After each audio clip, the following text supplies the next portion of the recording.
Destiny players may not be able to agree on many things about the game. Which class is the best? Does Gambit suck? But if there's one thing that the community can probably agree on, the first day that a new raid drops in Destiny is a wild time. Thousands of teams all competing and racing to earn a 24-hour clear, as well as the rare honor of being crowned world's first. Today we're going to go through the entire history of Day 1 raids in both Destiny 1 and 2. The memories, the numbers, the triumphs, and the drama. Starting with, what is a Destiny raid? For those who may not know, a raid in Destiny is a PvE activity designed to be completed by a fire team of 6 players. You venture through an entirely new, never before explored area while being attacked by extremely tough enemies and also being forced to solve complex puzzles as a group. In short, imagine you're trying to complete an escape room puzzle with 5 of your closest friends, all while trying to defend yourself from robots who are trying to kill you the entire time. It's among the hardest content in the game, and because it takes Bungie so long to design raids, new raids are released rarely, often 2 times per year on average. Because these occasions are so rare, Day 1 of a new raid dropping is a big day in the Destiny community, as players are either trying their best to complete the raid with their friends or watching top streamers competing with one another for the coveted title of World's First, aka the first team worldwide to complete the raid. Being the first team ever to beat a raid is a significant challenge, and aside from the clout, whichever team does get World's First is given a rare gift, a World Championship belt designed by Bungie. But Destiny has been around for a while, and Day 1 raids have changed a lot over the years. Heavy sandbox changes, fluctuations in difficulty, changes to raid race structure, and of course, community drama. But now that you know what a raid is, let's start at the very beginning.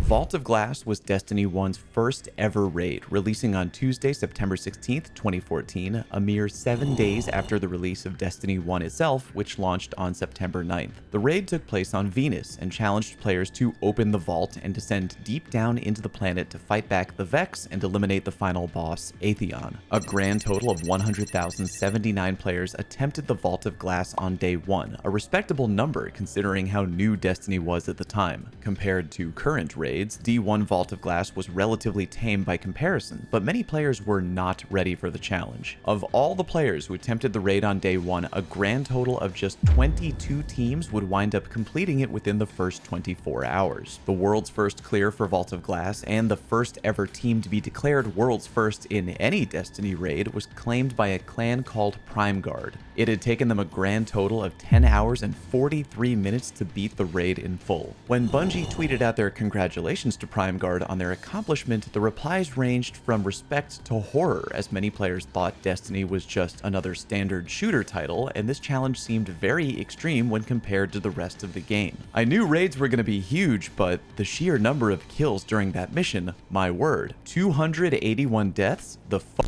Is this even real? Completely stupid, making it that hard. Gonna piss off a lot of people. One of the members of Prime Guard's Day 1 team went to Reddit to answer questions about their Day 1 clear, mentioning that their reward for killing Atheon was a shader called Chatterwhite, and saying, quote, "It's pretty much all white and looks quite cool." Some players were confused at the time about the reward being just a mere shader, not knowing that years in the future, the community would be forever requesting the return of that exact shader in Destiny 2, as all other pure white options were never quite able to live up to the visual glory of original D1 Chatterwhite. Reddit mods offered Prime Guard Day 1 VOG players a special world's first Reddit flare. It's worth noting that Reddit mod Cosmo23 would later be hired to work at Bungie as a community manager and still works there to this day. The world's second team to beat the Vault of Glass raid consisted of the following players, including now well-known community member and streamer Dado. Oddly enough, this would not be Dado's only second place raid clear, nor would it be the raid he would be most well known for, but we'll get to that a bit later. Also, if you're shocked to learn that players had so little time to prepare for the first ever raid after the launch of a brand new franchise, then you'll really be shocked to learn about the next raid in Destiny 1, Crota's End. The Crota's End raid launched on Tuesday, December 9th, 2014, which happened to be the same day as the launch of Destiny 1's first expansion, The Dark Below. The raid took place on the moon and was the first raid to feature all Hive enemies, as the Guardians sought to challenge and defeat the Hive god Crota, a giant knight worshipped by the Hive, who was also responsible in the story for demolishing the fire team and ghost of beloved Destiny character Eris Morn. Destiny 1's popularity was on the rise at this point, and even though Crota's End would wind up being a shorter raid by comparison, the number of teams that showed up to take on the new raid surged. A grand total of 288,328 players attempted the Crota's End raid on day 1, more than doubling the number that had taken on Vault of Glass. While many teams would reach the final boss faster than they had in Vault of Glass, the majority of them would become stuck, as they were not able to deal enough damage to the final boss Crota to complete the raid. One fire team, Invigorate Gaming, assumed that the Crota's End raid, like Vault of Glass, would contain some kind of relic, aka a temporarily wieldable unique weapon, and it would probably be a good idea to have a fire team member with the highest possible light wield that relic for the best overall chance of success. Their assumptions were correct, as the raid did in fact feature another unique relic-type weapon, a large wieldable hive sword, which was used to damage Crota after forcing him to take a knee once he had taken enough weapon damage. Working on this assumption, Invigorate moved forward with an interesting strategy. They would temporarily swap out one member of their fire team to leave the raid and go grind strikes and other PvE content to increase their overall power, then swapped that player back into the fire team when it was time to fight Crota. Remember, because Crota's End released on day 1 of the Dark Below expansion, many players had to divide their time between power grinding and diving into the raid straight away. Their strategy paid off, and Invigorate Gaming claimed the title of world's first team to beat the Crota's End raid with a grand total time of 5 hours and 58 minutes, almost half as fast as the first clear of Vault of Glass. If you're wondering why some sites show 7 members total on the world's first fire team, remember, they had swapped up their fire team mid-raid. Despite the surging player numbers, only 12 fire teams total managed to complete the Crota's End raid within the first 24 hours, slightly less than the number of teams that were able to clear Vault. It seemed that the number of teams capable of completing a day 1 raid might only get smaller from here on out, but Destiny's next raid was going to shake up the numbers hard. After the Dark Below and Crota's End launched in December of 2014, no more raids would be introduced for a period of over half a year. Then, during E3 2015, Bungie announced the Taken King expansion, which would bring more loot, new subclasses, and a brand new raid called King's Fall, featuring Oryx, aka the Taken King himself, who was here to seek revenge for what we, the Guardians, had done to his son, Crota. With the launch of the Taken King, Bungie decided to introduce the first ever case of sunsetting in Destiny's history. Weapons obtained during the first year would have their power caps. It was a hard reset that would force players to grind for new gear if they wanted to be raid ready. On top of all that, Bungie released the biggest balancing patch the game had seen up until that point, along with the launch of the Taken King, meaning that the PvE meta in particular experienced a pretty hard shakeup.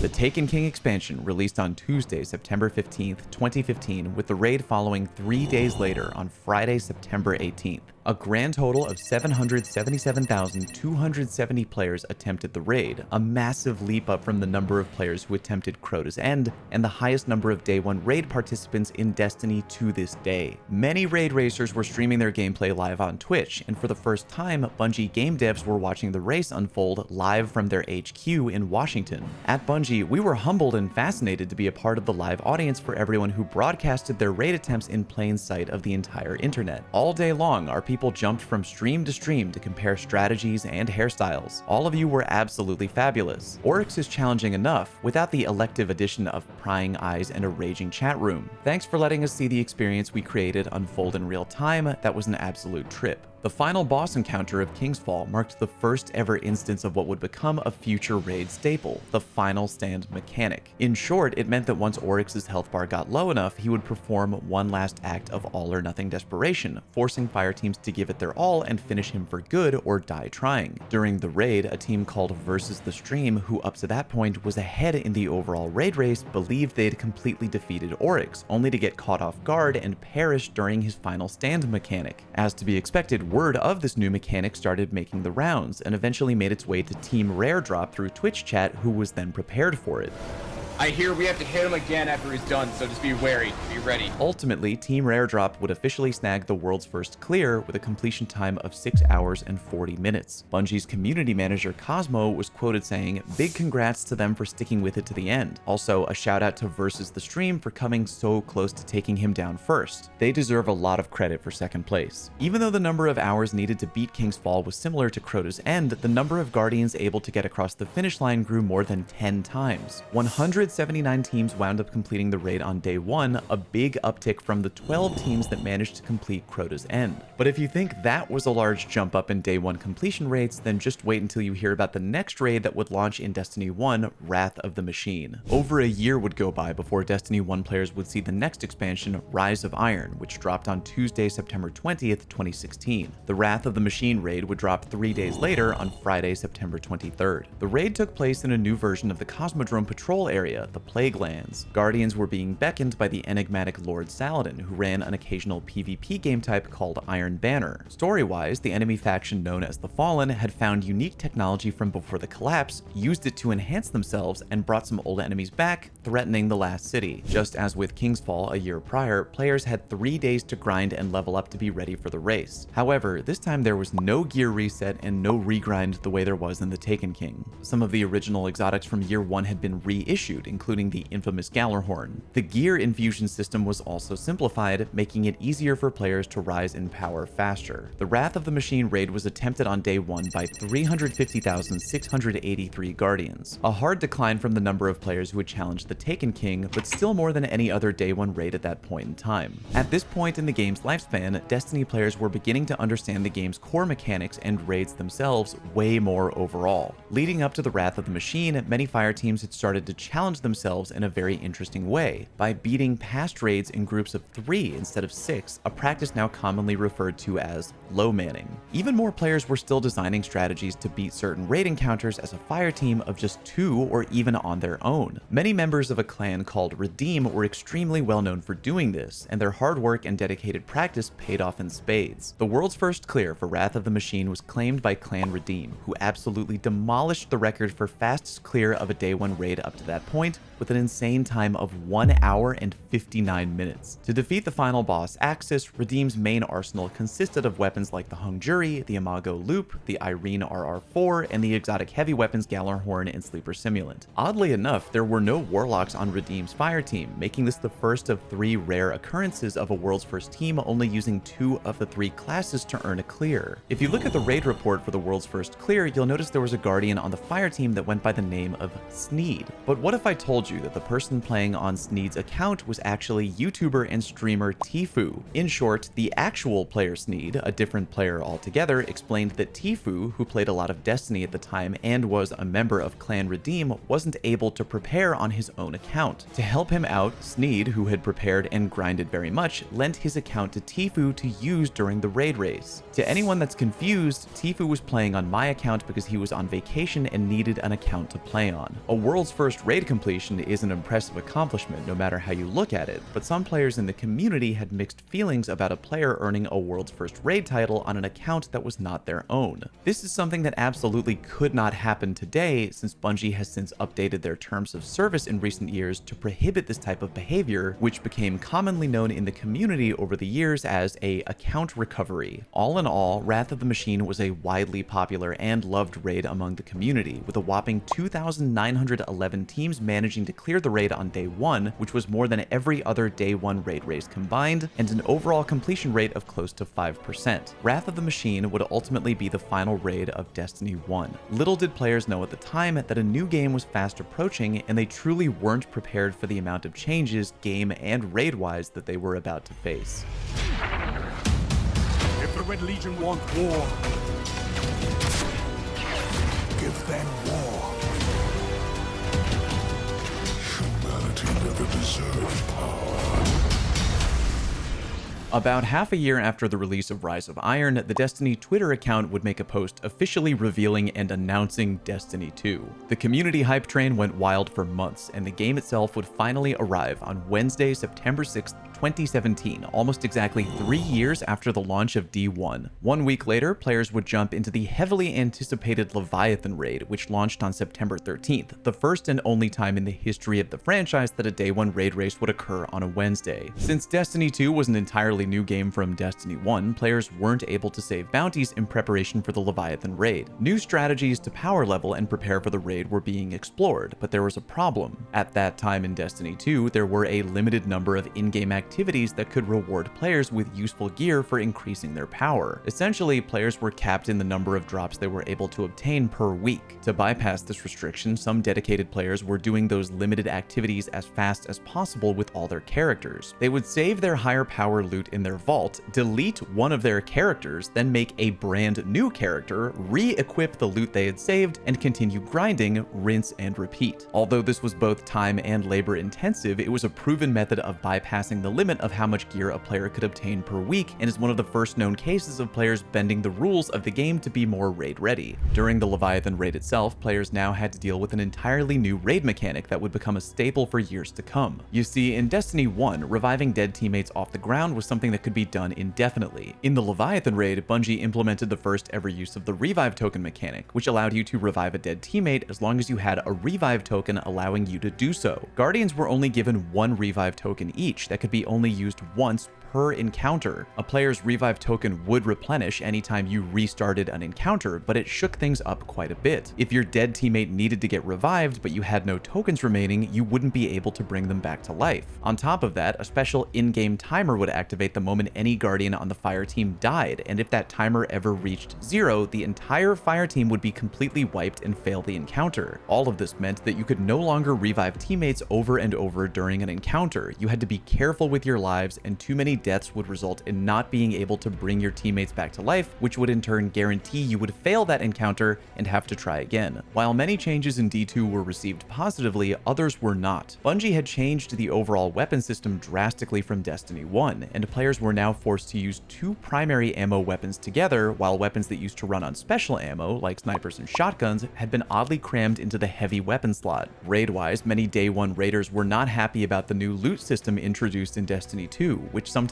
would not reward loot or simply give players keys rather than direct weapon drops. Players who did get weapon drops directly were also not thrilled, as Bungie had made the odd decision that weapons would have static rolls instead of random rolls, meaning far less variety in loot overall. I'm more upset over the fact that I completed 2 parts of the raid and there was no loot, no tokens, no rewards. Cade promised us loot. Does this raid even have actual rewards other than just tokens and aqueduct keys? Overall game changes aside, players were still relatively excited with the challenge of the new raids being a bit harder than they were in D1. Despite the new challenges and odd loot structure, the team, the Legend himself, would eventually obtain the world's first clear after defeating the final boss, a robotic clone of the extravagant Cabal Emperor Callus, with a final clear time of 5 hours and 34 minutes. A grand total of 591,985 players wound up attempting the Day 1 Leviathan raid, an impressive leap up from the 350,000-ish players who had attempted Wrath of the Machine, but the success rate was now far lower. Only 761 teams would eventually complete the Leviathan raid on Day 1, significantly fewer Guardians compared to the 2,911 teams that had conquered Wrath. It was starting to look like only the most organized clans and fire teams were in contention to grab a world's first clear, but no one was prepared for what would happen in Destiny 2's next raid, Eater of Worlds. The infamous Curse of Osiris expansion released on Tuesday, December 5th, 2017, only a few short months after the release of D2 itself. The expansion dropped to mostly negative reviews from the fanbase, as players felt the content and structure of the game was lacking, and the active player numbers were down at this point in the game as a result. The raid itself would drop days later on Friday, December 8th, and was officially referred to by Bungie as a Raid Lair, a shorter, less complex raid overall. 207,852 Guardians would descend into the Leviathan to participate in the Eater of Worlds raid, a noticeable decline from the Leviathan raid's Day 1 numbers. But despite the dip in overall player numbers from D2's first raid, something else from the Eater of Worlds raid was making far more headlines. As it turned out, the team that ultimately snagged the title of World's First was a group of random players who had literally met the night before in a Discord LFG channel. A player by the name of Mike E asked for a group of Guardians willing to attempt the raid when it released the following morning, and 5 Guardians answered the call. The only activity they did as any kind of preparation was a Leviathan's Castellum right before starting the race. During the raid itself, Mike E's LFG team discovered how to stun the final boss to start a second phase before any other team. Since other teams that were nearing the finish line were struggling with this mechanic, the end result was a world's first clear obtained by the following Guardians who had met less than 20 24 hours ago. They had completed the raid with a blindingly fast time of 1 hour and 37 minutes. Even to this day, it remains the fastest time any Destiny team has completed a day 1 raid. Another lesser known fun fact is that it also marked the first time a raid was completed on day 1 by a team made up of entirely deaf guardians who communicated in other ways throughout the raid. All in all, 4,545 teams completed the raid on day 1, aka a grand total of 27,270 overall guardians. That meant that Eater of Worlds now boasted the highest day 1 raid completion ratio at the time by far, with 13% of teams that attempted to beat the raid on day 1 ultimately succeeding. Despite the troublesome state of the game at that point, the Destiny community as a whole was floored by the fact that a random LFG team had gotten the title of World's First, as it truly proved that not only streamers or diehard PvE clans could get such a coveted achievement. Some players were worried that Eater of Worlds was proof that raids were becoming too easy, but they had no idea what was in store for them in the next 2 raids. The second expansion for Destiny 2, Warmind, released on Tuesday, May 8th, 2018. The expansion focused on the character Anna Bray and the Warmind Rasputin and would take players to new areas on Mars. Just 3 days later, the Spire of Stars raid would drop on Friday, May 11th, 2018. The player base didn't know it at the time, but Destiny 2 would change drastically in the coming months, and Spire of Stars would officially be the end of the raid layer era. The raid would yet again take place aboard Calus's Leviathan, the same starting location as both the Leviathan raid and Eater of Worlds raid layer. It seemed to be clear that players at that point were beginning to grow tired of vanilla Destiny 2 and the raid layer format, as only 48,754 Guardians total attempted the raid on day 1. This was officially the lowest day 1 raid player count at that point in all of Destiny, and to this day stands as the second overall least attempted day 1 raid in the history of the franchise. While Spire was a significantly challenging raid in terms of final boss difficulty, the rest of the raid was relatively straightforward. Most teams competing for the world's first completion wound up breezing through the majority of the raid and getting to the final boss encounter after just 1 hour or so of racing. At that point, it seemed that this raid layer would be very much on par with Eater of Worlds overall. However, once they reached the final boss, things proved to get much more challenging.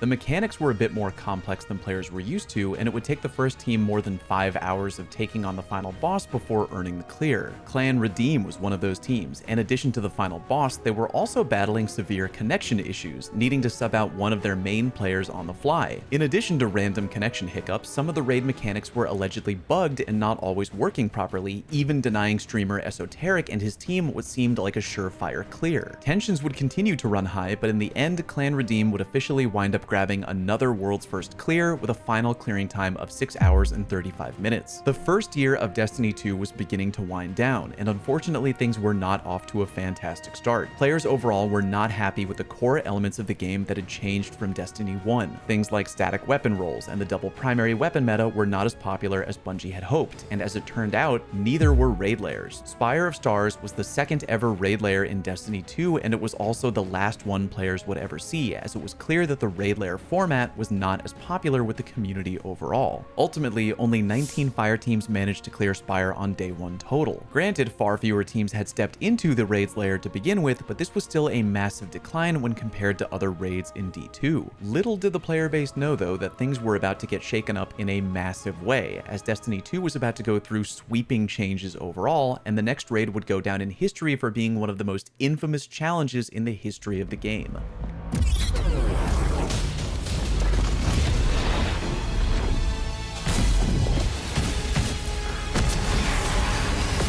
So, this is to be a reckoning.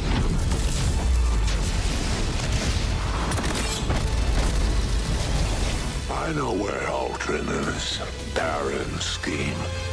You have no idea what he's done! The line between light and dark is so very thin.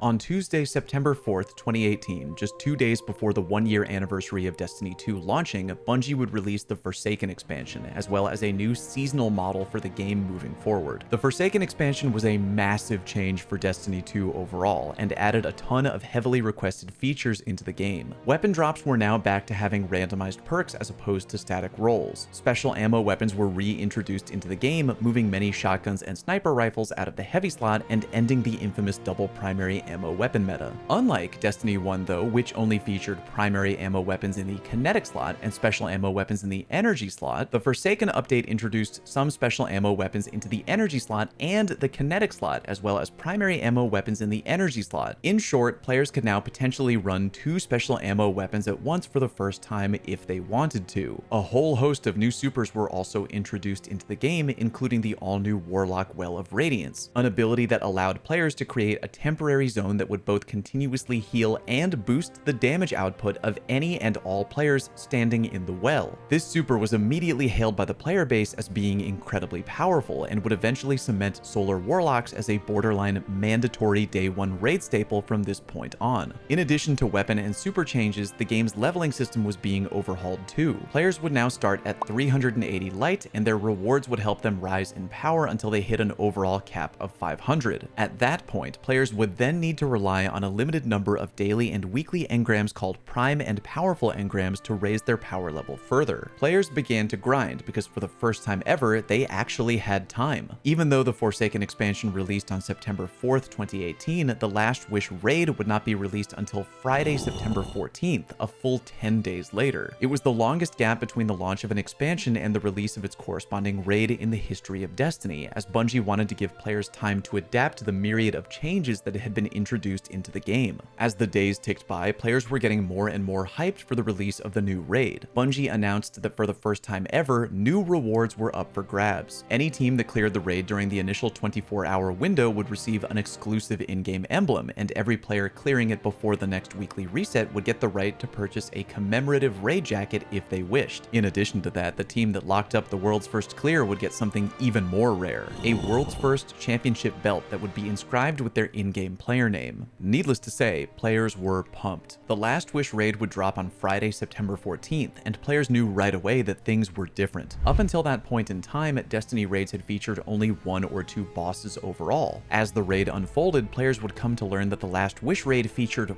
4 bosses. It had more encounters than any other raid, and it forced players to be underleveled by a big margin. The recommended light requirement for the first raid encounter was 550. That recommended number would go up to 580 for the final encounter, and back then, very few players in the game, no matter how hard they grinded since the launch of Forsaken, had the time or the luck to come anywhere close to hitting that number. The power discrepancy caused all but the most prepared teams to tap out early. Those that were able to stay in pushed forward as best they could. The first 3 encounters of Last Wish were on par with previous raids. They had clear and straightforward mechanics, followed by a DPS phase where you had to damage a boss with a chunky health bar. Things would take a hard turn at the 4th encounter though, known as the Vault. This encounter was different. There was no boss to be found, only several rooms linked together and several plates on the floor surrounding a large odd structure that would display seemingly random symbols. This was a straight up puzzle encounter, and day 1 raiders were thrown for a huge loop as they struggled for hours to decipher exactly how the encounter worked. After several hours of attempts, the members of Team Math Class, who were slowly making progress on this encounter and also streaming live on Twitch, decided to intentionally cut the audio of their streams so that no other teams could potentially tune into their Twitch channels and listen to their strategies. We can go into another channel and talk about it in a second, but I think I just want to get more data.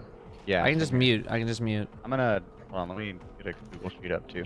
Same, I can just mute. This is one of the first known instances of day 1 raid racers intentionally muting audio or video of their streams to prevent other teams from watching and learning their strategies, a practice that still sometimes happens to this day and that the Destiny community overall is very torn on. But while everyone was struggling to figure out exactly how the Vault encounter worked, some teams, like Ninjas, were able to get lucky and brute force the encounter, meaning while they didn't understand how or why they were able to complete it, they were able to beat the encounter due to a hearty mixture of repetition, determination, and luck. Soon after, Clan Redeem was also able to brute force the Vault encounter, and both teams would move on to face the final boss of Last Wish, the giant wish-granting Ahamkara Riven. As players would soon find out, Riven was by far the most complex boss fight ever released in a raid up to this point. Fire teams would have to split up into 2 smaller teams to execute a series of mechanics with perfect communication, as any mistake in relaying information between the teams could potentially result in a complete fire team wipe. This was a grueling challenge for many teams, as it meant that the slightest mistake would be very costly. Riven also featured a bizarre new mechanic, a second final stand. In a nutshell, during the first final stand, players would have to group shoot her in the mouth until her health bar was completely gone, but that would not be enough. Players would then need to run into Riven's open mouth into the center of her body and destroy her heart to officially put her down for good. Because no mechanic like this had ever been seen in a raid before, many were caught off guard. For example, Team Math Class was about to wipe the encounter due to the fact that one of their teammates was down, but no one had a revive token left. They assumed that it wouldn't matter anyway because they were so close to fully depleting Riven's health bar. But even after Riven seemingly went down, they still wiped due to the depleting resurrection timer because the encounter wasn't truly over, as they still needed to run into her mouth and finish her for good. Eventually, Redeem would be the first to successfully finish Riven, but in yet another out-of-nowhere surprise, the raid was still not truly over. For the first time ever, there was a post-final boss sequence called the Queen's Walk. Players had to physically take Riven's heart and carry it all the way to a certain area, getting attacked the entire way, where they would be truly done with the raid. Each player could only carry the heart of Riven for so long before ultimately getting teleported inside her heart itself, where they would have to fight for their life. Players were already extremely tired at this point, and the 24-hour window was fast approaching. At long last, after a grueling 18 hours and 49 minutes, Clan Redeem would earn the title of world's first completion of the Last Wish raid, and being the first team ever to not only win 2 world's first titles, but to do so back to back. The Last Wish raid was by far the longest it had taken any team to earn a world's first title up to that point in time. The second team to finish, Tier 1, managed to get their clear 3 hours and 26 minutes after Redeem's. This remains to this day the longest gap between the first and second team's clearing of a Day 1 raid. With the incredibly strict power requirements and the grueling challenge of the Last Wish raid, it seemed that only a few teams remained that were even capable of achieving a Day 1 clear at that point. All eyes had suddenly become locked onto Team Math Class, who appeared to be the only team left who could grab the third and potentially final Day 1 clear. It was a brutal race to the finish that saw thousands of viewers on Twitch. Math Class would complete the Last Wish raid with a final time of 24:02, meaning they were just 2 minutes shy of officially earning a Day 1 completion. The community went ballistic, and the public outcry was torn between players on one side of the fence saying things like, "It's just 2 minutes, Bungie, their clear should still count as a Day 1 clear," while others held the opinion of, "No group of players should be given special treatment, it should not count as a Day 1 clear." Content creator and member of Math Class Datto, while understandably disappointed by missing the clear by just 2 minutes, took the situation with a respectable attitude and did not want any special treatment. 2 minutes off the emblem feels real bad, man. World's third ain't too bad. 25 hours later, we done. 67,000 viewers peak is by far the most I've ever had. Thanks to my Math Class team for sticking it out. Thanks to Bungie for that bastard of a raid. I'm going to bed. Following the Last Wish raid, 24:02 cemented itself as an iconic meme in the world of Destiny, as well as Datto's YouTube and Twitch communities for years to come. Although it seemed he was annoyed at first, and honestly, who wouldn't be, over the years, Datto would eventually lean into the meme of 24:02, even going as far as to create merch that featured the iconic number. All in all, Last Wish was a savage raid, with a grand total of 132,482 players jumping in on Day 1, and only 2 fire teams total securing the Day 1 clear, making the Wish Ascended emblem one of the rarest emblems in the entire game even to this day, only having ever been earned by 12 players total. And while Last Wish's player numbers and the Forsaken expansion overall was a huge success, things were about to take a very strange turn in what would eventually go down as one of the biggest shows in Destiny raiding history. As mentioned earlier, with the release of the Forsaken expansion in 2018, Destiny 2 was now on what Bungie called a seasonal model. Season of the Forge launched on December 4th, 2018, exactly 3 months to the day after the launch of Forsaken, with the Scourge of the Past raid dropping 3 days later on Friday, December 7th. This was the first raid to happen, location-wise, inside of humanity's last city, and it was the second time that players were battling against the Fallen. While the Last Wish raid had been a situation where barely any D2 players were ready power level-wise for the Day 1 raid race, Scourge of the Past was the exact opposite situation. Players were able to grind and prepare in many ways. Some were bounty hoarding, a process where players would mass collect and complete in-game bounties but refuse to turn them in until a time of their choosing, which would result in an avalanche of XP all at once. Other players ran the Last Wish raid several times, which allowed them to stock up on ethereal keys, aka tokens that could be turned in at a time of the player's choosing for high-level loot. On top of this, the light cap had only been raised from 600 to 700. For those reasons and more, many players found themselves over-leveled for the day 1 raid, practically in superhero level form compared to Last Wish. But there were other odd things happening as well. At the time of the Scourge of the Past raid, Destiny 2 and Bungie were still under the umbrella of Activision.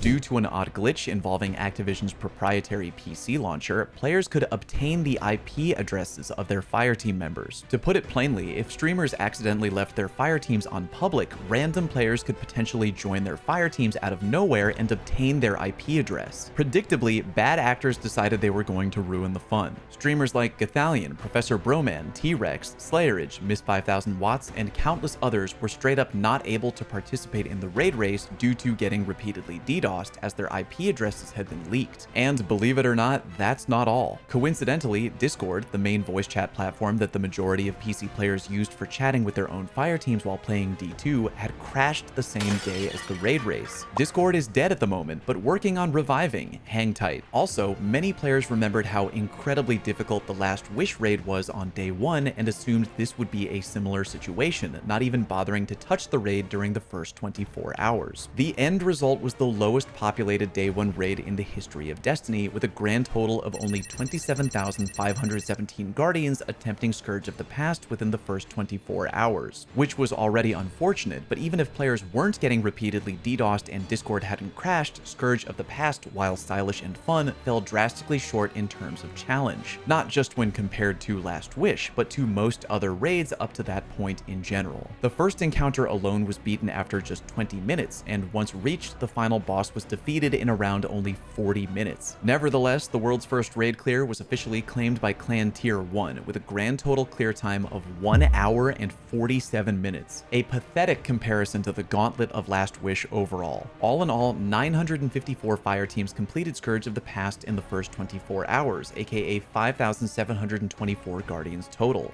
This meant that roughly 20% of all teams who attempted Scourge on day 1 were able to complete it, the highest day 1 raid success rate in the history of the game up to that point. Even though things weren't looking good for day 1 raids after Scourge, little did the player base know that they had just passed over the community low point raid-wise, and player numbers would slowly improve for several years from that point on. Even though year 2 of Destiny 2 had already seen 2 raids in the form of Last Wish and Scourge of the Past, players would receive a 3rd raid in the spring of 2019. Season of Opulence launched on Tuesday, June 4th, 2019, with the featured raid Crown of Sorrow dropping exactly 6 hours later on that same day. Many players were extremely annoyed that the raid was dropping so soon after the launch of the new season, especially in the middle of the work week, but Bungie defended their decision. The world's first race for a raid is a competitive event. The raid is a challenge geared toward testing a fireteam's ability to learn and execute on the mechanics, as well as their ability to overcome enemies and bosses together. Having a short window of time between the release and launch allows us to preserve the combat challenge for players making their attempt on day 1 and get people playing the raid content right away. This attitude would change in the future, as Crown of Sorrow marked the last time that Bungie would release a day 1 raid on any day other than a Friday or a Saturday. For the time being though, players were irritated about the fact that seemingly only full-time streamers or folks who didn't have to work on Tuesday or Wednesday would be able to have a realistic shot at getting a day 1 raid clear. The Crown of Sorrow raid would also mark the creation of an interesting new mechanic by Bungie that would become a staple to day 1 raids from this point forward, the contest mode modifier. Because players were wildly over-leveled for the previous raid, Scourge of the Past, the contest modifier was created with the purpose of hitting all day 1 raiders with an auto-enforced light level cap, meaning that no matter how high your level was as a Guardian, the game would automatically cap you at 20 light levels under whatever the difficulty of the final encounter was. This ensured that no matter how hard they prepped, players were in for a challenge no matter what. The contest modifier is still used to this day in brand new raids and is widely viewed as a success in day 1 raiding by the community at large. In the days approaching the launch of Season of Opulence and the Crown of Sorrow raid, players began to put together detailed power level guides on how to reach 720 power as quickly as possible when the new content dropped. As with the new contest modifier, 720 was the most powerful anyone could be stepping into the day 1 raid. Most guides detailed the amount and type of items that should be hoarded before a new season released, as well as what activities and in which order Guardians should be doing them that day to maximize results during the 6-hour window before the raid. Essentially, players were aiming to complete a week's worth of content for all 3 of their characters condensed into a 6-hour window. Players prepared as much as they could before the raid, and they went hard. While not not living up to the insanity of Last Wish, Crown of Sorrow proved to be a significantly harder raid than Scourge of the Past and was overall received relatively well by the community. Bungie had mentioned before the launch of the raid that the raid team that officially grabbed the title of World's First Clear would get a guaranteed raid exotic weapon drop for every member on the fire team from the final boss's loot chest. When Team Math Class defeated the final boss, everyone on the fire team received the exotic weapon drop Teraba.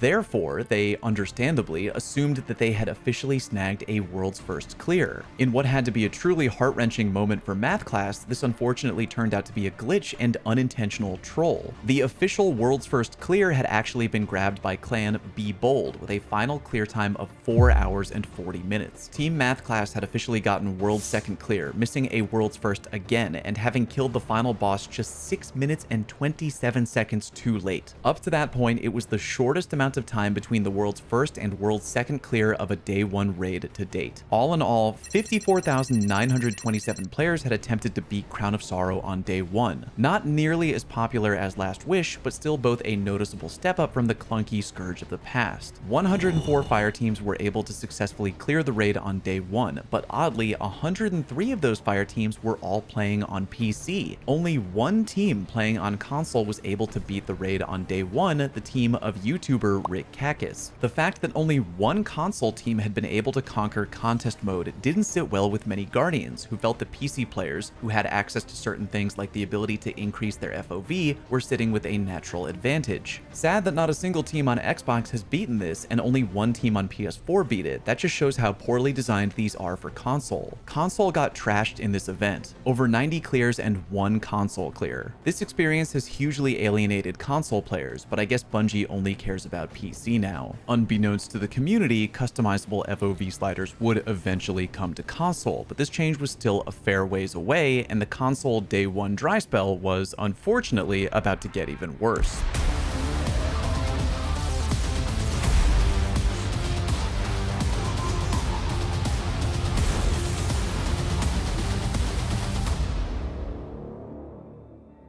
Year 3 of Destiny 2 kicked off in the fall of 2019 with the release of Season of the Undying, which fell under the umbrella of the overall new expansion for the year, which was called Shadowkeep. The Shadowkeep expansion would bring several long-standing changes to the game, including the first ever armor rework since the launch of D2, giving players 3 new armor stats, as well as the introduction of champion enemies. These were enemies that were very difficult to kill unless properly stunned in place with specific weapon mods that needed to be equipped by the player. The season launched on Tuesday, October 1st, 2019, with the new raid Garden of Salvation scheduled to drop 4 days later. This would be the first Destiny-related content to be released by Bungie without Activision as its publisher, and also the first raid in Destiny history to be released on a Saturday, which the community was incredibly happy about, as it meant that more players who worked Monday to Friday would be able to participate in the Day 1 raid race without it interfering with their day jobs. The raid itself featured Guardians following a strange signal into the Black Garden, where they would wind up fighting a giant Vex known as the Sanctified Mind. For the first time since Last Wish, Day 1 player numbers had jumped back up to 6 digits, with a grand total of 116,783 players attempting Garden on Day 1. From here on out, and still to this day, all Day 1 raid player numbers would now consistently be in the 6-digit ballpark.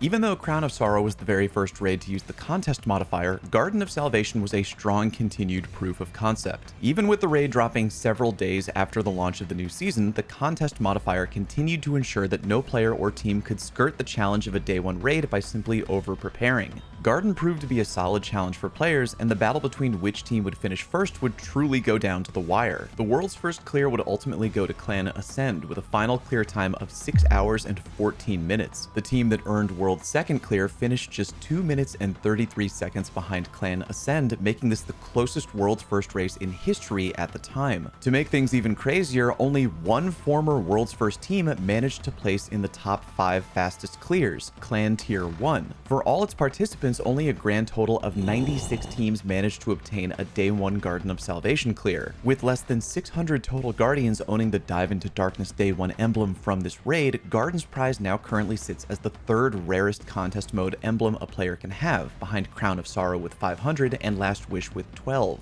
Of the 96 teams that managed to clear the raid on day 1, the number of teams that had done so playing on PC was 96, meaning that a grand total of 0 console teams had cleared Garden of Salvation on day 1. Again, FOV customization for console players would eventually come to D2, but until that point, it would seem that the vast majority of day 1 clears would continue to occur on PC, which frustrated a lot of the console player base. Despite low overall completion numbers, Garden was a well-received raid by the community and remains a popular fan favorite for speedrunners even to this day. For Bungie, the player message was clear that when a raid race fell on a weekend, far more players were interested in participating. The competition at the top level was getting fiercer, but the player base had no idea by just how much. One clan in particular was very close to beginning what would become a wild streak of day 1 raid domination. The gaming industry was one of many affected by the COVID-19 pandemic, with hundreds of new titles being delayed as many development teams pivoted to working remotely. Bungie was no exception, and Destiny 2's next major expansion was delayed from September 22nd to November 10th.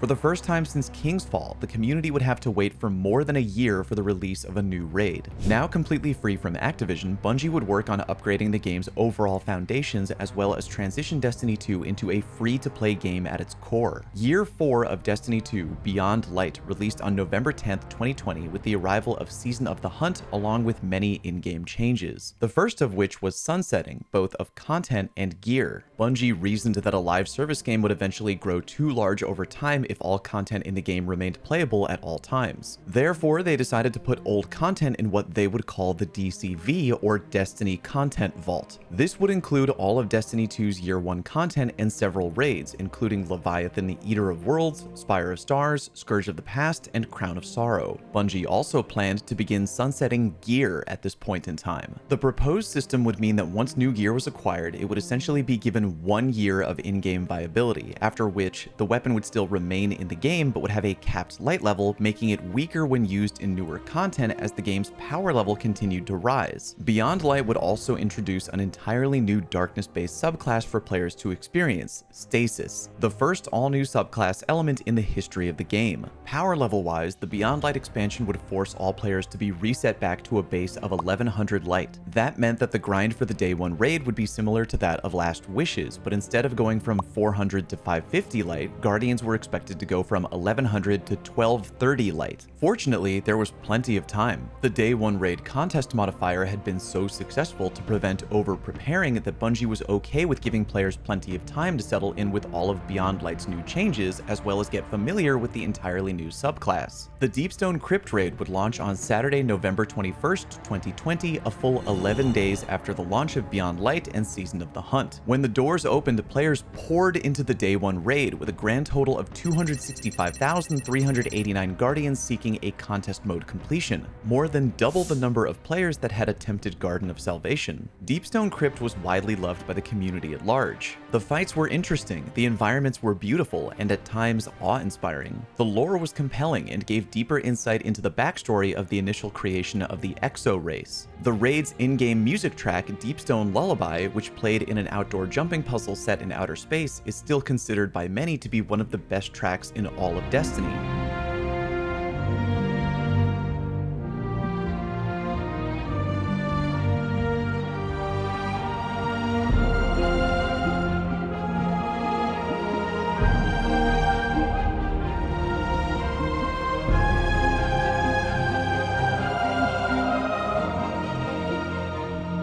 After 5 hours and 29 minutes, the world's first clear would officially be claimed by Clan Luminous. According to Aoterra, member of Clan Luminous, their team had never raided as a 6-player fire team before. 2 of their members were meeting for the first time that day, and another member of their team, Flux, had to briefly leave the raid during the race to momentarily infuse weapons before returning to the fight. The world's second clear, grabbed by a team known as Clan Elysium, would happen just 13 minutes later. The 3rd, 4th, and 5th place clears would all take place during the next 10 minutes. It would become the first of many close races in a contest mode raid. Unfortunately, despite its overall success, the Deepstone Crypt raid was not free from controversy. On November 12th, several days before the raid would even launch, a thread from the raid secret subreddit was posted containing information that, if followed, would allow players to enter one of the upcoming raid areas via performing an out-of-bounds glitch. Even though players were not able to run any raid encounters early or develop any sort of encounter-related strategy, strategies, it still meant that some players, if they decided to perform the out of bounds glitch, were able to at the very least see and map out certain areas of the raid before it launched. So did you confirm none of them are actively in the Raid Secrets Discord and Reddit? Considering they were heavily involved in the leaks and data mining of the raid, may want to double check that also.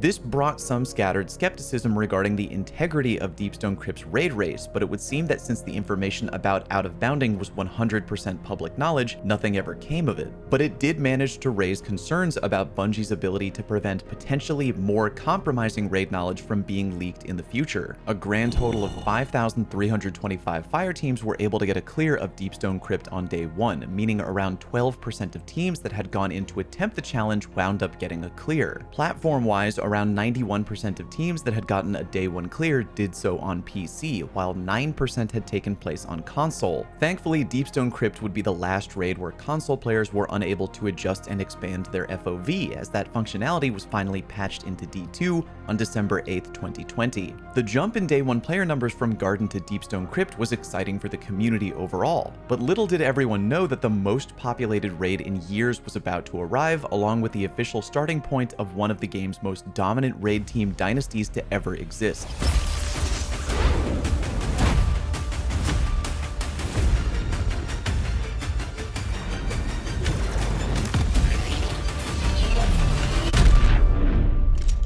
Still under the umbrella of Destiny 2 Year 4, Season of the Splicer would officially launch on Tuesday, May 11th, 2021. The community was in a frenzy as Bungie had announced that the next raid was going to be a Destiny 2 version of the first ever raid from D1, Vault of Glass. The raid would also be the first free-to-play endgame PvE activity to be added under the relatively new free-to-play seasonal model for the game. Many players were immediately skeptical though. After all, how could Bungie seriously propose having a raid race on a raid that many players have already played before and knew how it worked? The answer was actually fairly creative. First, the teams competing for the title of World's First or the Day 1 emblem would have to beat the reprised version of the raid on contest mode, but that was only step one. After doing so, they would have to relaunch the raid for a second time under a new limited time mode called Tempo's Edge. That version of the raid would not only continue to use the contest mode modifier, but would also require fire teams to beat each encounter again with a new secret encounter specific challenge. For example, if the Templar boss was allowed to teleport even one time during the boss fight, teams would automatically fail the encounter. Failing any of these hidden challenges would wipe the fire team and force them to start the encounter over. In short, not only did you have to beat the entire contest mode raid twice in a 24-hour window, but the second time you played through, you had to discover and complete the additional encounter-specific challenge in order to progress. The fact that this was a free-to-play raid, combined with the knowledge that some D2 players who never played D1 wanted to experience Vault of Glass for the first time, the Day 1 player numbers exploded. A grand total of 423,914 Guardians went in to take on the D2 Vault of Glass raid on Day 1. This was more than 4 times the number of the original participants in the Day 1 Destiny Vault of Glass raid and the most active Day 1 raiders since the launch of Leviathan in 2017. In what would eventually become a new trend for future raids, the D2 Vault of Glass raid was the first time that Bungie would fully disable a piece of gear from being usable in a Day 1 raid. Players were not allowed to equip the brand new exotic hunter leg armor, the Star Eater Scales, as they were buffing the damage of some hunter supers far more than intended. Bungie had also mentioned that they were aware of a potential exploit that would allow players to skip an entire encounter by physically pushing the final boss Atheon off the map to his death. They announced that any team caught using this exploit on either their first or second playthrough would officially not qualify for the title of World's First. Thankfully, no one would, and the reprised Vault of Glass raid would go off without a hitch. The first team to accomplish their first clear of Vault of Glass was Clan Elysium, who got to and defeated Atheon in a blazing 1 hour and 43 minutes. At that point, they began their second playthrough on Tempo's Edge mode with around a 40-minute head start over other teams that were still on playthrough number 1. Things were beginning to get dicey as Clan Elysium, in the lead, had to spend a fair amount of their time actually trying to discover what the Tempo's edge challenges were, while teams that were slowly catching up would immediately be able to know what the challenges were already by just watching Clan Elysium. Even though other teams were rapidly catching up and nipping at their heels, Clan Elysium secured the world's first clear of Vault of Glass, successfully clearing the raid on both modes with a grand total time of 4 hours and 13 minutes. Despite being a reprised raid, the community reaction to Vault of Glass was positive overall, a faithful and challenging recreation of the iconic original Destiny raid. Out of 423,914 players who attempted the raid, 2,814 teams overall managed to get a day 1 clear, leaving VoG with an overall completion rate of around 4%. Players didn't know it at the time, but Clan Elysium was about to completely erupt into one of the most dominant contest mode raid teams that Destiny would ever see. You'll notice I said contest mode raid teams and not day 1 raid teams. That's because the concept of day 1 raids were about to be forever changed.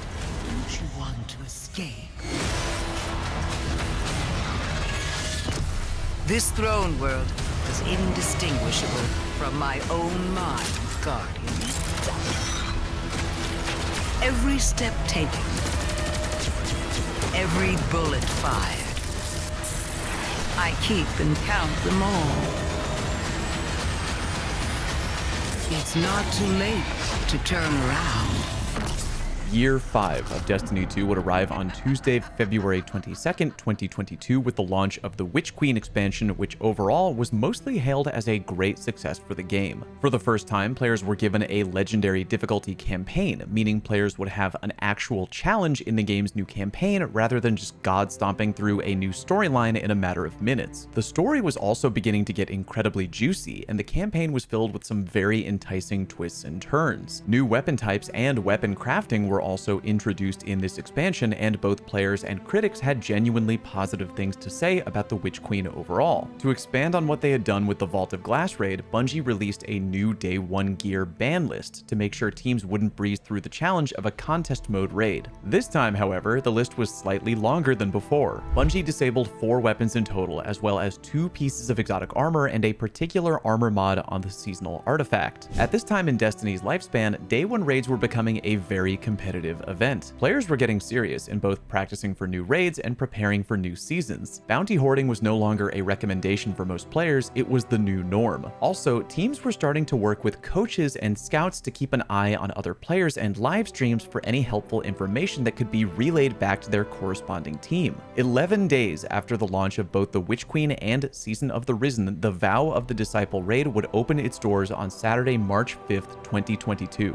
384,441 players total stepped in to attempt the Day 1 raid, but something unexpected happened that would forever change new raids from that day forward. Bungie's servers began to fail hard. In contrast to the launch of the Witch Queen, which has seen a mostly smooth launch, players in the Vow of the Disciple raid race were encountering error codes left and right. Simply getting to the first raid encounter was becoming an odyssey. Clan Redeem spent around 2 hours trying to just start the raid without getting any errors. Teams were getting sent back to orbit constantly, and because this was a race with a limit on how much time players had to compete, people were understandably very upset. After a few hours, Bungie, who had been scrambling to fix the servers, tweeted the following: "Contest mode has been extended an additional 24 hours and will now end on Monday, March 7th at 10 a.m. PDT. This is to give those experiencing connection issues in the Vow of the Disciple raid a chance to obtain the Cleaver emblem." In short, the raid race would now, and for the first time ever, take place over a 48-hour window, not a 24-hour window. Some players immediately hated this decision as it meant that the regular raid, which became playable after contest mode was officially over, would now begin on Monday and not Sunday, meaning many of those players might not be able to experience the regular raid for at least another week due to work or school. But many players rejoiced, knowing that they now had all the more time to potentially lock up a contest clear and obtain a rare emblem. Unfortunately, the server issues continued. Encounters were suffering from desyncs as well as various soft and hard locking glitches. Because this was a brand new raid, it wasn't always immediately clear if a wipe was due to poor understanding of mechanics or due to glitches and bugs. Clan Elysium had to redo the first encounter 3 times. For Math class, the Caretaker encounter would get bugged and no boss would spawn in their instance for a while. The first team that managed to defeat the Caretaker got soft-locked and had to restart from scratch. The Caretaker was actually one of the biggest damage checks in a Destiny 2 raid at the time, with a health pool so large it managed to dwarf that of some final bosses, including Riven, the Sanctified Mind, and Taniks. In short, beating the Caretaker just to be forced to restart the raid was a huge setback. Clan Ascend got an early lead and was the first big team to get to the final boss of the raid, Rulk, with Math class right on their heels. Clan Elysium was also catching up fast despite their 3 reset setback. Since many teams competing, as mentioned, had friends trying to keep an eye on other top teams to take note of what strategies they were using, both Clan Ascend and Math class decided to mute their team's comms. This way they would avoid revealing their team's DPS strategy during the final boss fight. The fight against Rulk was an interesting boss fight and was unlike other raids before. Ever since the introduction of the Warlock's Radiant Well, many fire teams would deal with big boss fights by planting a well in the ground and having the entire team huddle around it to deal damage. Rulk, however, was a highly mobile boss, moving all over a wide area and making this particular strategy that players had come to rely on quite difficult. At one point, Clan Ascend seemed like they had the win in the bag, but ultimately fell short, wiping during Rulk's final stand mechanic. Meanwhile, Elysium and Math class were unknowingly neck and neck as they both entered their final showdown against Rulk at nearly the same time. In the end, the world's first clear would go to Clan Elysium with a final clear time of 7 hours and 14 minutes, beating out Math class by a mere 3 minutes and 15 seconds. This was Clan Elysium's second world's first raid win, and they had now officially become the second team in the history of the game to win 2 day 1 raid races back to back. Vow of the Disciple changed the raiding landscape. The circumstances that caused the raid to be extended from 24 to 48 hours were unfortunate, but the player base at large was happy with the new 48-hour window, as even though the average player might not be able to win World's First, they were far more likely to earn a contest clear. From this point on, every new raid introduced into Destiny 2 would see a 48-hour window to earn a contest clear rather than a 24-hour window. As the next raid approached, the player base wondered, would Redeem or Elysium earn their 3rd ever World's First clear, or would Math class finally end their long tradition of 2nd and 3rd place finishes and finally snag a crown?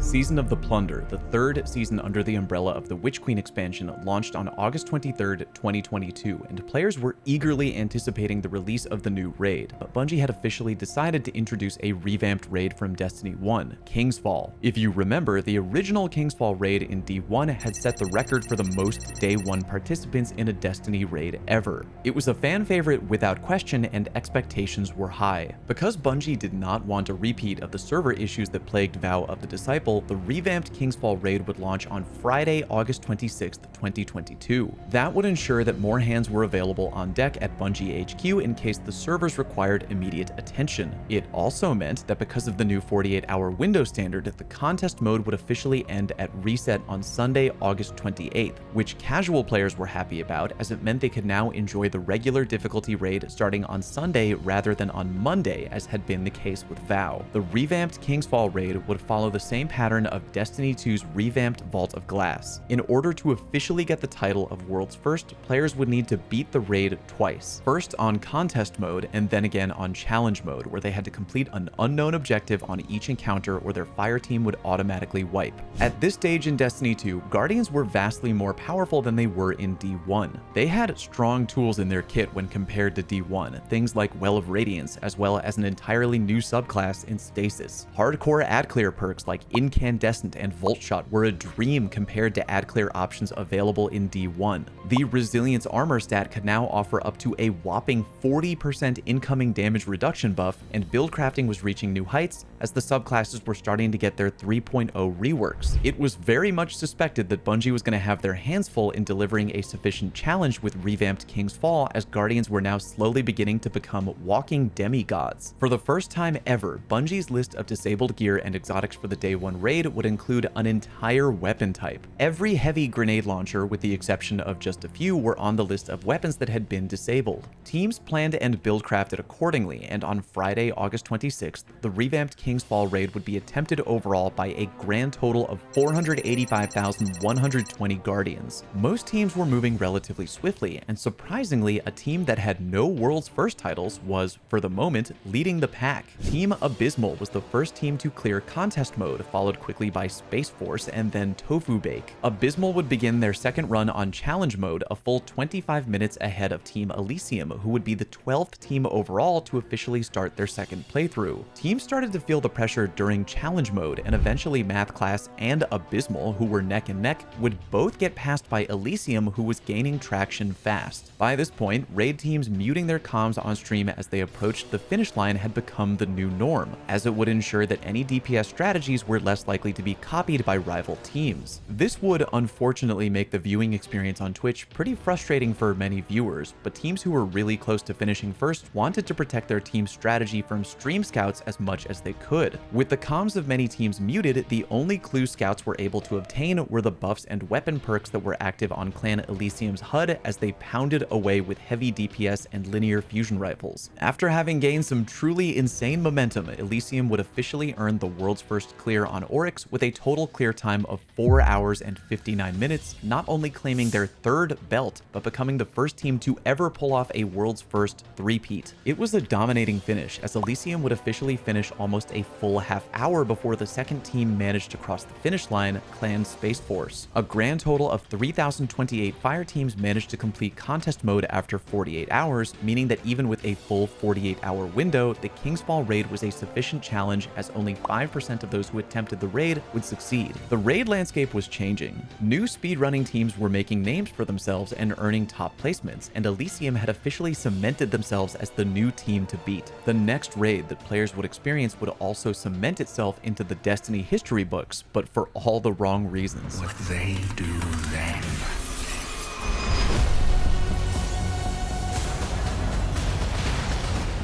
Unshackled from hope. That is who they are. Because only in the end. Year 6 of Destiny 2 launched on Tuesday, February 28, 2023 under the new expansion Lightfall, along with Season of Defiance. Bungie had announced that Lightfall's corresponding raid, Root of Nightmares, would drop the following weekend on Friday, March 10th. Story-wise, the Lightfall expansion had players following and hunting down the exiled Cabal Emperor Callus, who was now a full-on disciple of the Witness, a mysterious future boss that the community knew very little about. The campaign would take place on Neptune, where Guardians would unlock the game's second new darkness subclass, Strand. Unfortunately for Bungie, the Lightfall campaign was very poorly received when compared to the widely loved Witch Queen campaign just 1 year earlier. The story was overly vague, had characters that the vast majority of the player base just didn't connect with, and felt more like just one long tutorial on how to use Strand and nothing else. To make matters worse, Strand felt underwhelming to many players, forcing Bungie to release additional aspects and fragments early that were supposed to remain locked until after the raid race.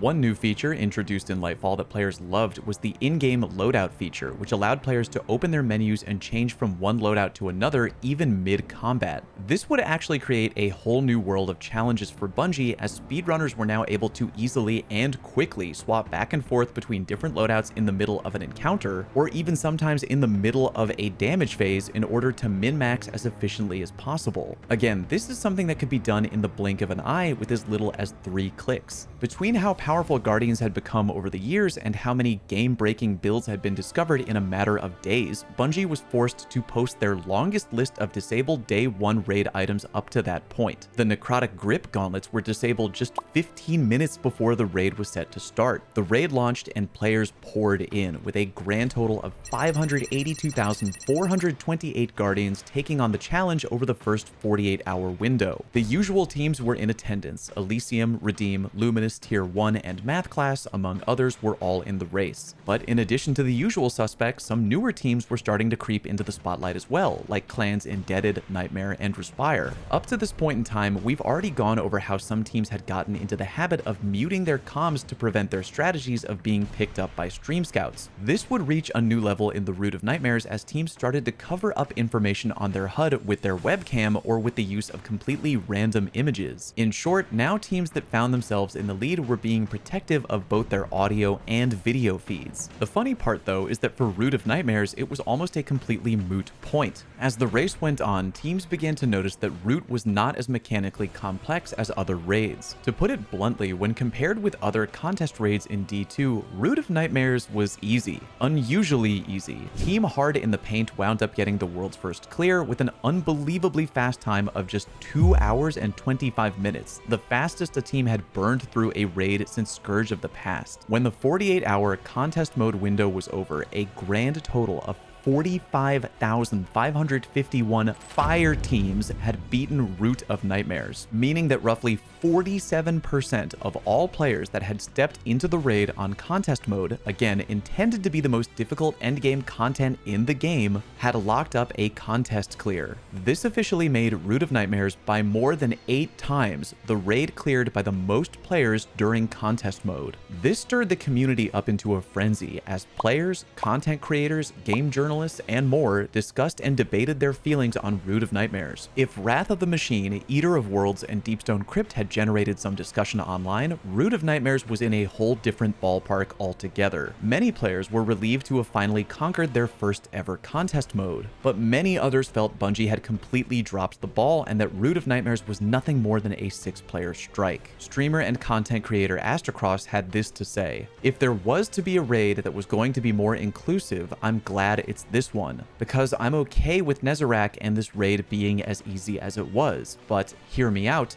final shape. That raid, it's going to have to pop." Based on the numbers alone, Bungie was in a tight spot. Having more players engaging with your content is a huge goal for any studio or developer, but questions were being raised about where the line should be drawn difficulty-wise. Would the next raid give players a significant challenge, or were the days of user-friendly raids here to stay? The player base was about to find out.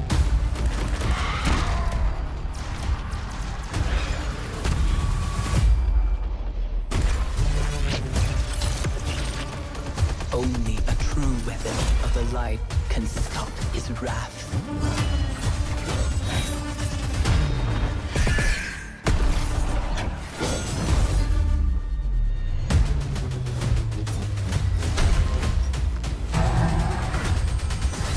Back in 2022, when asked about what would be the next reprised raid in Destiny 2, the game's then director Joe Blackburn replied that they wanted to, quote, bring back a banger, and also, quote, it will be one of the big raids, and that takes one out of the equation. Based on his wording, the community at large expected and hoped that this meant the return of D1 community favorite Wrath of the Machine. Bizarrely though, Bungie revealed that the next revamped raid would be none other than Crota's End. This was, for lack of a better phrase, extremely ballsy by Bungie and met with a fair amount of laughter from the player base. I will explain. At this point in time, the original Crota's End raid, while certainly lovely from a nostalgia perspective, was now seen as a borderline joke. Towards the end of D1's lifespan, players had gotten significantly more talented and raid bosses had evolved a lot since Crota. Not only were players now able to kill Crota completely solo, some were literally doing so by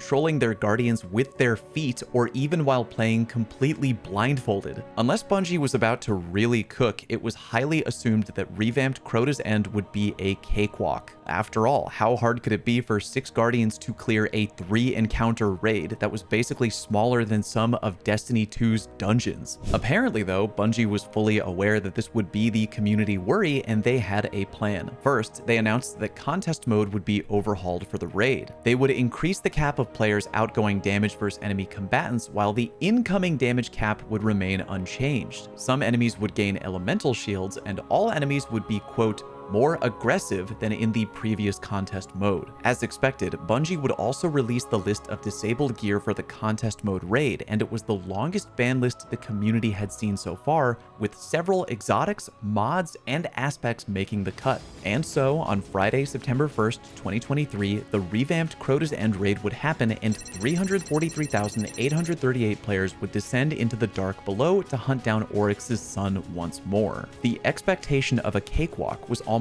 immediately thrown out the window. Enemies were tough. Even though the overall layout and environment of the original Crota's Lair remained the same, Bungie had added many bells and whistles, not to mention additional mechanics, many of which had timers. And instead of just losing a buff or getting a minor setback, missing a timer would usually mean instant death. In addition to that, both bosses had wiping conditions for each of their damage phases. That meant that entering damage could mean a forced restart each time. In short, Bungie had heard the feedback from Root of Nightmares loud and clear and were dropping players headfirst into the deep end. As multiple teams were reaching the end of the contest mode run, echoes of the original Crota's Day 1 in 2014 started to come up. Many teams, naturally, had planned to damage Crota based on what weapons were meta during that time, but their usual weapons weren't performing as well as they had hoped. So, with a callback to the original D1 version, many teams decided to try using their swords to damage Crota. The tactic showed great promise, and teams got to work. The tractor cannon exotic also shown as a key tool in this encounter. Remember that because this was a revamped raid, teams would have to clear the entire thing twice, once on contest mode and then again on challenge mode to officially get world's first. Clan Elysium took the lead by finishing the first clear on contest mode in 3 hours and 13 minutes. Ultimately, Team Elysium would take the lead and snag their 4th world's first title by downing challenge mode Crota after 5 hours and 50 minutes. The race had come down to the wire as Elysium had finished just 1 minute and 4 seconds before the next team would earn a clear. Elysium's day 1 clear time was more than twice the time it had taken the world's first team to clear Root of Nightmares, and Crota's End was now the longest reprised raid race, lasting 50 minutes more than King's Fall and an hour and 40 minutes more than Vault of Glass. In the end, a total of 4,650 fire teams beat contest mode, a sharp but welcome decline from Root of Nightmares. Bungie had managed to make the contest raid a significant challenge, but they had to be careful. The next major expansion for the game was going to be the long-awaited conclusion of the Light and Dark saga, which at this point was 10 years in the making. The next raid would no doubt be one of the most anticipated raids in the franchise, and the question on everyone's mind was, would Bungie deliver? So I'm asking you one last time to rise.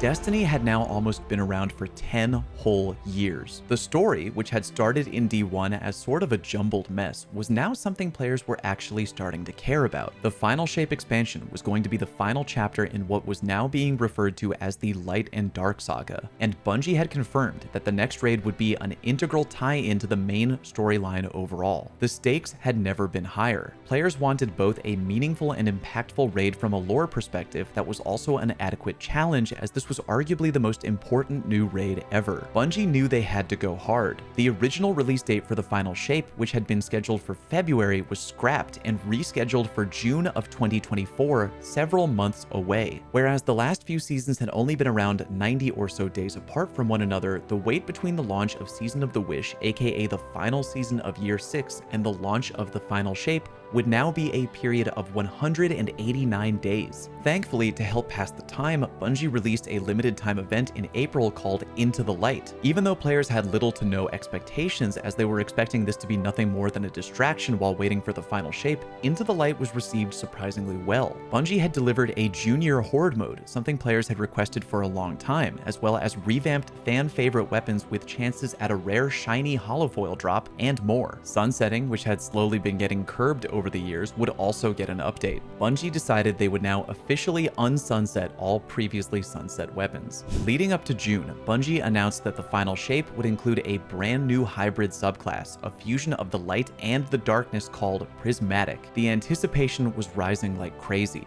Year 7 of Destiny 2 and the final shape expansion would finally launch on Tuesday, June 4th, 2024. And unfortunately, it started off on a sour note. Day 1 of Final Shape's release was a total mess, with some of the worst server errors Destiny had ever seen, even worse than the Vow of the Disciple raid. Players were getting kicked constantly or unable to log on at all. For many players, Day 1 of the new expansion was a total loss, which was stressful for those wanting to prepare for the raid, as that was scheduled to drop only 3 days later on Friday, June 7th. In order to unlock the full power of Prismatic, players essentially had to go on a campaign-wide scavenger hunt, so the Day 1 server setbacks were incredibly frustrating. As the raid approached, Bungie made it known that for the first time ever, completing a specific exotic mission was officially a prerequisite for launching the upcoming raid. At the time, the community had no way of knowing just how vital that quest would end up being. The day before the raid, Bungie posted the list of disabled items, and for the first time, entire weapon perks were now on the list, meaning that you simply were not able to use a weapon in the Day 1 raid if it featured a certain banned perk. The final raid of the Light and Dark saga, Salvation's Edge, would open its doors on Friday, June 7th, 2024. Any questions that players had about the overall difficulty level were immediately answered.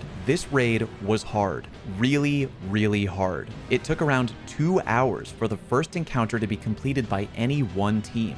That alone was longer than some previous raid races in their entirety. The second encounter would take another hour and 50 minutes before being completed. The third encounter was based on mechanics from the first two. Clan Elysium, the heavy favorite to win, had picked up the pace and only needed a bit less than an hour to complete it. They were starting to pull ahead, and many people thought the raid race would soon be coming to an end. But for the first time since 2018, and unknown to the player base, this raid had 5 encounters. Elysium would need to complete 2 more if they wanted to take home a 5th championship belt. And it was at this exact point where everything would start to go crazy. The 4th encounter of Salvation's Edge, Verity, was a complex puzzle encounter with no boss. Players struggled hard trying to decipher the mechanics. Ultimately, the Verity encounter would go down in history as one of the most challenging Day 1 raid puzzles ever, and one that new players still struggle with to this day. Unfortunately, this is where the complexity and overall challenge of the new raid started to work against itself. Because there was so much riding on the line for earning world's first in this raid, and because so many teams in the Verity encounter didn't want their strategies leaked by scouts, the vast majority of teams did something they had never before done in a raid race. Not only would they deafen their team's comms, but many teams would completely blacken their streams visually. Multiple front-running teams did this, and top streams in the D2 Twitch directory featured a wall of pure black screens or static images. No visuals, no sound, but still live and streaming. The race had gotten so intense that teams were in an information cold war. No one wanted to share their screens for fear of having their strategies for solving the Verity encounter stolen. It was a bizarre Day 1 raid moment that would spark community-wide discussions even to this day about whether blackening streams during a Day 1 raid race should be allowed. After multiple hours, Team John, featuring streamer ATP, would finally undarken their stream, revealing that at long last they had solved the Verity encounter. It seemed that Team John was now the front-running team, or so everyone watching on Twitch thought. Little did anyone know that another team that was not streaming had actually already been finished with the Verity encounter for over an hour. Clan Parabellum had been streaming privately among themselves and their coach, but all eyes on Twitch were on Team John as they marched forward towards the final encounter of the raid, the Witness. The Witness fight was brutal for many teams. There were several mechanics that ensured even the slightest mistake would be costly for all members of the fire team. Damage phase was also incredibly tricky. Players would have to damage the Witness from a small suspended platform while also staying mobile and dodging his incoming attacks. This would prove to be one of the hardest damage checks in the franchise franchise's history. The exotic quest that Bungie had made a mandatory prerequisite was for a sniper rifle called Still Hunt. This allowed players to essentially activate a mini golden gun with their sniper, even if they weren't playing on a hunter. However, hunters who used the Still Hunt were able to take advantage of a small, unique interaction. With the Celestial Nighthawk exotic helmet, they could condense their Still Hunt golden gun down into a single, stronger shot, basically giving them almost two supers, their regular golden gun and their Still Hunt golden gun, both of which were affected by Nighthawk. Ranged supers in general would prove to be vital in this encounter, as the Witness had a small crit zone and could not be approached physically, as players had to remain on the platform and shoot him from afar. Finally, after a grueling 18 hours and 59 minutes, Clan Parabellum completed the raid and earned their first ever championship belt. However, as they were not streaming, the news of their victory took the entire community by complete surprise. Salvation's Edge was now officially the longest raid race ever, surpassing Last Wish in completion time by 10 minutes. Ultimately, 213,864 fire teams went into the Salvation's Edge contest mode raid, with 688 teams earning a contest clear in the first 48 hours. For the first 10 teams that were able to clear the raid, their classes played were 16 Warlocks, 43 Hunters, and just 1 Titan. Some players were understandably annoyed at this statistic, as it essentially meant that any team that wasn't stacked up on Hunters was at a clear disadvantage going up against the Witness on contest mode. But no matter. The final raid of the Light and Dark saga had gone out with a bang. It was a powerful moment in the overall story, and led to a new final mission that would unlock for the entire community, where players would now be able to hunt down and finish a weakened Witness. It was a beautiful and memorable end to a 10-year journey. But the overall story of Destiny, according to Bungie, is far from over.